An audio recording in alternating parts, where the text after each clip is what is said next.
An Undone Fairy Tale is a book filled with exciting and busy images. For our picture book analysis, we chose an image near the end of the book where the illustrator Ned has finally given up on illustrating the rest of the story for the reader. In this double-page bleed, the reader's eye travels across the busy fairy tale setting that Ned has painted for us, ending with the two characters in the bottom right-hand corner of the second page. The manager has a look of almost terror on his face as Ned, exasperated, tosses his paintbrush into the air, signifying what the words already tell us. Ned quits. Two different color schemes take over the page to separate the fantasy from the reality. The picture that Ned has painted has colors that fall into a more pastel family, whereas the characters of Ned and the story manager are much more vibrant. This leads the reader to consider the two different illustrations separate from one another. The storytale illustration is dominated largely by pale blue, green, and orange colors.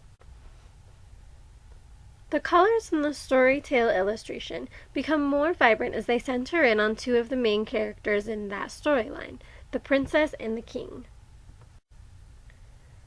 The colors, as well as the detail in Ned's illustration, fade towards the edges of the page. If you look closely, you can see that his illustrations become more abstract and more sketchy, as he didn't have time to finish all of the fish and all of the pickles who are backing up both of the main characters. At the bottom of the page are the reoccurring images of artists' tools that are found throughout the book.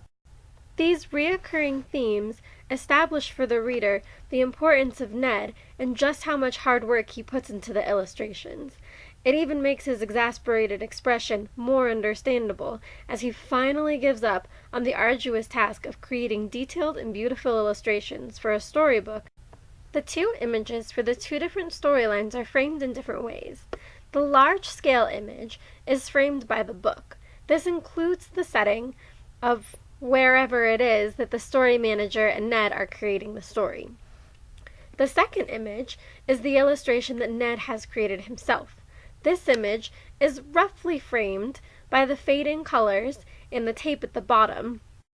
In terms of size and scale, Ned is the largest object in this picture. This is because he is coming out of the book, in a sense, and leaving his story behind. The size difference and the decision that Ned is making to leave the story give him most of the power in this image. Not only is he the largest and most demanding image, but he is also the most emotion-wrenching, as can be evidenced by the look on the story manager's face.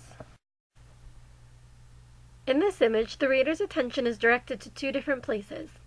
Ned, the illustrator of the fairy tale, directs the reader's attention towards the middle of the page, where the princess and the king are meeting in their battle.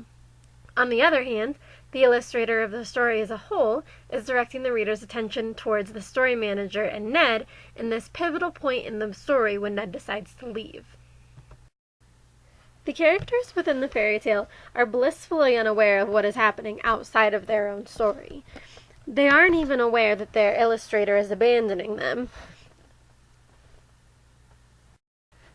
These characters don't address the reader with their eyes, nor their words throughout the entirety of the story.